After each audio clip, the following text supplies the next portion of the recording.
We're here at the Red Parrot, Nantasket Beach, Hull, and we're with Liz Borden. That's right. Fabulous Liz Borden.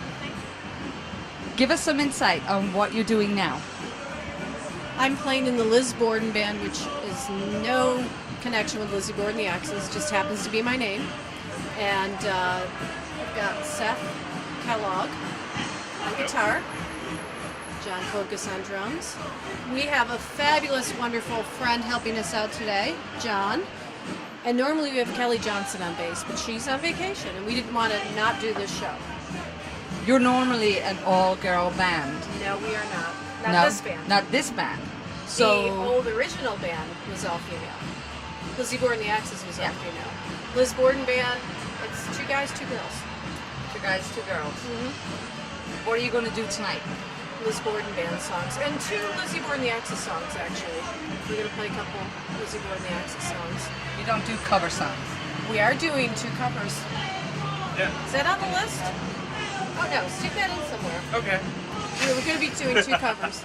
So tell me about your experience with the original Rat in Boston. I first went to the original Rat when I was 13 years old. Wow. I snuck in through the back door, and I would hide inside because I had moved from New York at that point, and I was used to my friends in the music scene in New York and hanging out in New York. And I moved to Boston at the time. It had like 2 skyscrapers. I couldn't believe it was a city. So I had to find something to do and something with music, because even at that age I was playing music. And so I had to just find a place where I felt like I fit in and where I could listen to some great music. And I was there almost every night, probably from, I don't know the years, but every night until it closed. Unless I was on tour or playing, then I wasn't playing. I did a little research and I heard that Joan Jett got you your first booking at the Rat. She did not. She didn't. No. So I was already who did? I was already hanging out and playing there. But I would tell you the Joan Jett. Without Joan Jett, there would be no Lizzie Borden the Axes. And the reason is Joan had left the Runaways and she had done her first solo, the I Love Rock and Roll album. And she was a friend of mine, and we were helping her promote it. And she came to town to play 2 shows at the Rat and go on WBCN radio, and I was helping out with all that. And Rita LaVeca, the guitar player for Lizzie Borden the Axes, who was a huge Joan Jett fan, showed up. Wow. And because of Joan, I met Rita. So without Joan Jett in the Rat, there would be no Lizzie Borden the Axes. So she didn't get us our first booking, but she did. We wouldn't exist without her probably, because I probably wouldn't have met Rita. And so she's responsible for that. Yeah. That's a fascinating story. I heard another story about you with a chair and what you went through with being an all-girl I do not band. know where you heard this, but it's true. Yeah. It's true.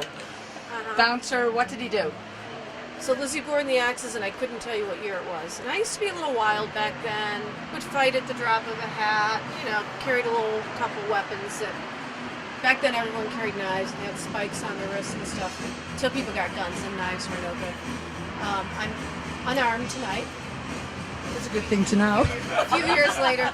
But it was a Halloween show. Lizzie Borden the Axes were playing the Rat. And not only was the Rat my home, but we had played there often. Now, there were some great Rat bouncers who worked there, but there were people change over, and Jimmy Harold was always amazing and great to me, so it had nothing to do with them. So we're on stage, and these idiots start squirting us in the face. They work there, bouncers. I don't even know what was in the squirt gun, but they were calling us names, which I didn't like, and they were squirting us. And we're trying to be professional and get through the set and everything. And at one point, and I have never snapped as much as I snapped at this point, I went into a blackout. At this point, I was so upset that they were taunting us and squirting us in the face that I don't remember even what I did with my bass. Probably just threw it at somebody. I remember, and I weighed 70, 80 pounds back then, at this height. We all. Yeah, at this height. So I was a skinny little scrappy thing. What I remember is I blacked out. All of a sudden, and the bouncers were big, I'm on top of the bouncers, like on top, hitting them, beating them with a chair, and then I had a knife that was this big, pulled that out.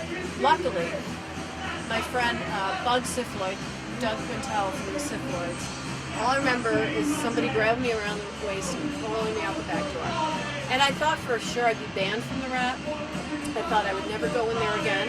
Jimmy Harold heard about this, and I thought I was in trouble. He was so mad that these bouncers behaved that way that he apologized. He made them apologize. I think they got fired. We were welcomed back with open arms, so Jimmy did the right thing. Not that I should have blacked out and tried to kill anyone, but you know, I can only take so much. Tell me about your experience as far as the difference between now and then for this genre of music. Oh my God, it's totally different.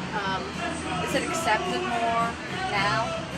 Well, yeah, because things that were considered punk back then aren't even really punky now. You'll hear the Ramones on yeah, I like his shirt, Punk's Not Dead. You will hear the Ramones like in ketchup commercials or songs that back then people would be like, oh my God. So, you know, back then it was new, it was cutting edge, we all looked a little different. People would beat us up in Kenmore Square when we leave the Rat because you had the discos getting out, you had the Rat people getting out, you had Lansdowne, and then you had Fenway Park. So there were rumbles every night, pretty much in Kenmore Square. Music's changed completely because of the web, because everyone has a home studio now, all the digital aspects of it. It's there's so many bands, but less clubs. You know, and it's night and day between what it is now and back then. Well, especially because the Rat had the radio station there for 3 years. Yes, the Rat. Was that an easy avenue for you to promote your music and get it here? Lizzie Borden the X's had a hard time being all female because back then people didn't know what to do with all female bands. There were only a couple at that point. A lot of the fans didn't know how to react. People would book us with like the Bristols or other all-female bands because they didn't know what to do. Let's put all the girls together on one night. But as we got popular, and actually video changed things for us, that's what made us popular, is our videos started coming out, and then everyone saw us, and people came from all over, and we were more accepted. So, yeah, thank God for, you know, our technology these days, so that we can get that word out there. Well, when we had our video, not everyone had videos at that point, so it was cutting edge. Now, if you look at our video, it was very cheap looking. Did you have to calm down your image? They made us change our image to make over people and record labels. Broke up bands. They made us change our image. We were young kids from the city. We were a little rough. We would fight, you know. They really wanted us to be girly. They really wanted, I'll have to email you some makeover pictures where you're going to laugh. We look like clowns, but they really made us over and changed our image, which I wasn't for the better, I don't think. But you're here now, so it's not really a regret, it's a journey. Oh, none of it's a regret. Not even beating the Rat of bouncers up. I don't regret that. You don't regret beating them up? No. No. We're not going to have any beating up tonight. No. Oh, no. I would look silly at this age doing that stuff. But back then, you know, all punked out in leather, my chains, this and that. That's before the makeover people got us, too, because they also controlled our behavior once we were on labels. How did you actually get involved with coming here tonight? I think I was talking to Michael, who got this together. And then we played a Rat benefit recently, too. So anything... And we played a Channel reunion benefit also, which was another great club. So anything that I feel a connection to, I'm going to do. And Lizzie Borden the Axes, they're all on vacation, and then my bass player Kelly is on vacation. So we wanted to play this no matter what, you know. And I got these great guys to play it with me, so I wouldn't have missed it. How long have you been playing? I've been playing about 15 years. 15 years. So you're giving these youngsters the my opportunity son. to be heard. Your son? No, That's wonderful. he's not my son. Not your son. He's more mature than I am. But no, you've been playing with me how long? 4 years. 4 years. 4 years. And you? A long time. I've been, what, 9? 9 years. Almost 9 years. What now do you with play? Drums. The drums. And you? I've been a hanger-on for probably 4 years now. Yes, you did the CD. Yeah, I mixed their last record. Yeah. Let's smash it. I'm very much looking forward to listening and experiencing you. Thank you. I do also want to say that I appreciate the fact that you're here. It is a fundraiser. It's a fundraiser to help young, upcoming artists, not only in Hull, but in all over Boston, Massachusetts. So I'm thrilled for that because I've got a son myself who's a musician, an Which aspiring musician. I think it's great that he So- wants to follow through. And this is going to be, from what I'm told, a yearly thing. And I guess I'm on the board too, so I'll be continuing with this project, raising money and everything. I thank you very much. Thank you.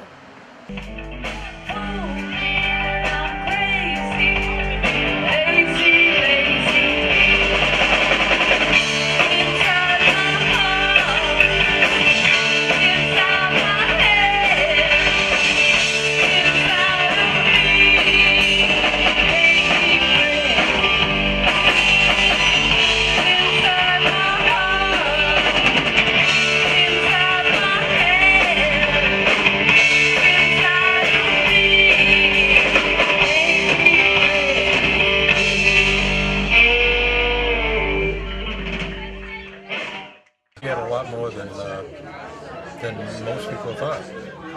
So blessed to be here with you. You are the original owner of The Rat. The Rat in Boston. So tell me, how did it come about that you ended up owning that club? Well, I bought it from the man who owned it before me when it wasn't The Rat. It was called TJ's.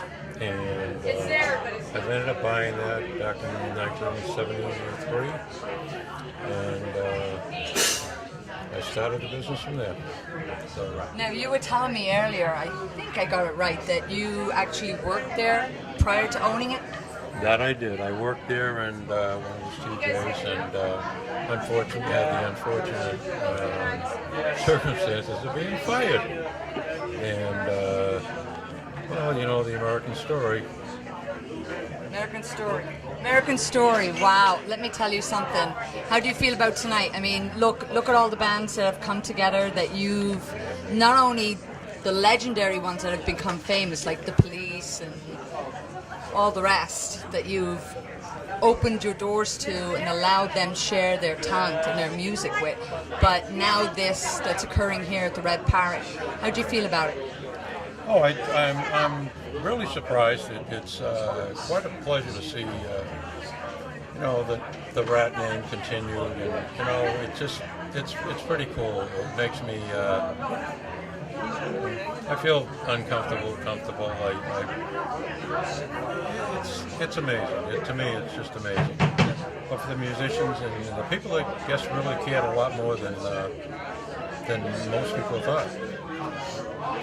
Can you tell us a few of the bands that that were your most memorable performances? I think after the second Rumble we did, when Jay Giles played, it was the most intense night in that room because we had to go a little overtime.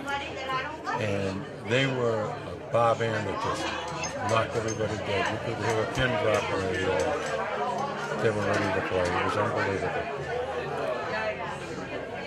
Can you tell me how the spark went off to give you the idea to use your club for this type of venue, this type of music, which was really, it wasn't in style, it wasn't accepted, it was kind of like the looked down upon type of music, the metal and the crazy bands? Well, I think what happened is I sat around, and I've told the story before, that I was at a wedding and talking to people, and I was down the Cape, and the people were doing country western and actually a little Irish stuff. And I said I had a band. They asked me what was going on in Boston, and I said, you know, I got a band. They're so bad, you got to see them.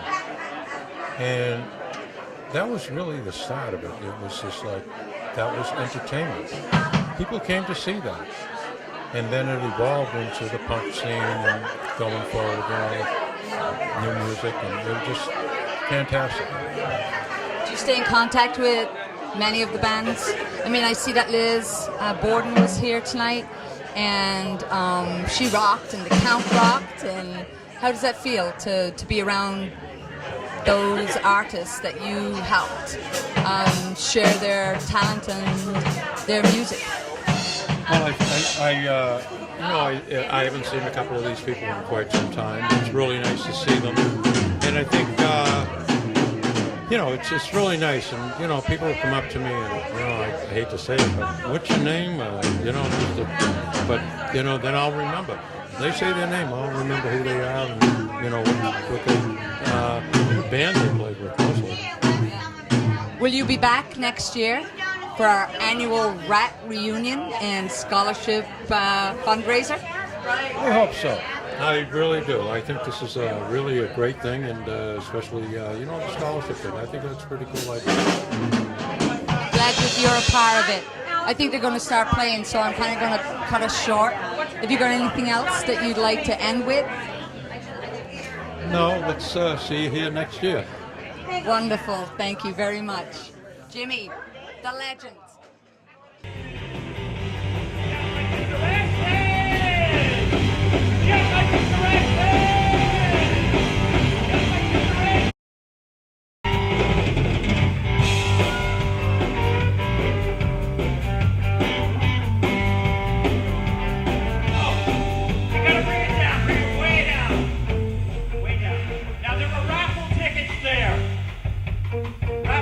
There is a guitar there. Tip your bartenders. I don't know who the next band is up. All right, people, that's Kenny Island on guitar. Danny Rebar on guitar. Mike on bass. On the bell. Return to the Rat.